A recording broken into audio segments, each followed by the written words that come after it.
অনেকেই জানেন না দিনের কোন খাবার রাতে খেলে শরীর নষ্ট হয়।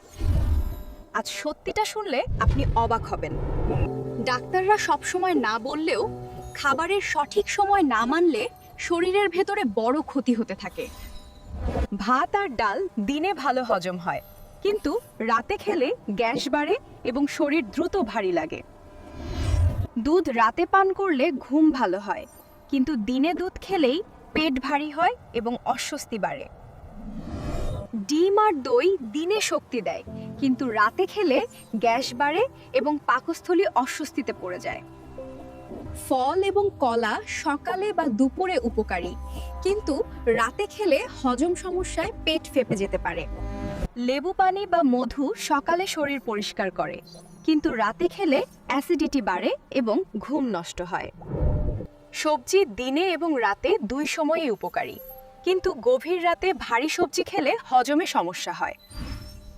এমন দরকারি স্বাস্থ্য ভিডিও পেতে চাইলে একটি লাইক দিন আর আমার পেজটি ফলো করে রাখুন। আপনাদের সমর্থনই আমার শক্তি।